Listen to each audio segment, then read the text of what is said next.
আমরা এই ফেরিতে উঠবো। এটা আজকে দিনের শেষ ফেরি। 3টা বাজে। অনেক দৌড়ালাম বাবা, অনেক দৌড়ালাম। দ্বীপটা ঘুরে ঘুরে দেখবো। চলুন, ভেতরে বসে আছে প্রচুর লোক, ওরা বনি আমিনের জন্য ওয়েট করছে। বনি আমিনের জন্য ওয়েট করছে। ও আমাদের এটা না, আমাদের এটা।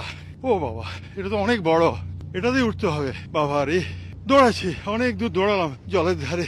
না, এখানে টিকিট দিতে হবে।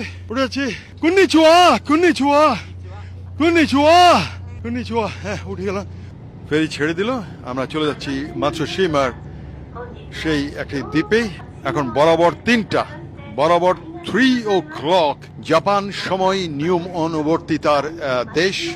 এখানে কোনোভাবেই সময়ের অপচয় হয় না, অপচয় হয় না। দেখুন, এইভাবেই আমাদের এই বিরাট ফেরিটা চলে যাবে সেই কোন একটি দ্বীপে। আমরা প্রায় 2 ঘন্টা ভাসবো। সাথে আছে শহীদুল হক।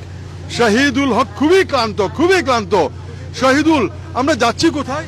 আমরা 1 ঘন্টা বোট ক্রুজিং এ যাচ্ছি, আবার এখানে ফিরে আসবো। এটার জন্য কত টাকা নিয়েছে আমাদের? 3000 ইয়েনের কাছাকাছি। মানে দুজনের 1500 করে। হ্যাঁ, জি জি। মানে 15 অস্ট্রেলিয়ান ডলার পার হেড। আমরা ভাসবো কতক্ষণ? 1 ঘন্টা খানেক, 1 ঘন্টা। 1 ঘন্টা আমরা ভাসবো। আরিগাতো গোজাইমাস। আরিগাতো গোজাইমাস।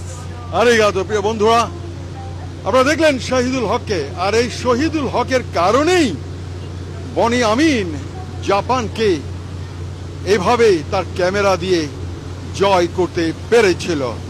শহীদুল হক না থাকলে আপনাদেরকে এইভাবে উত্তর থেকে দক্ষিণে এই জাপানকে দেখানো সম্ভব হতো না। প্রিয় বন্ধুরা, আমরা আমাদের ফেরিটা এই ফেরির চেয়েও দ্বিগুণ বড়, দ্বিগুণ বড়।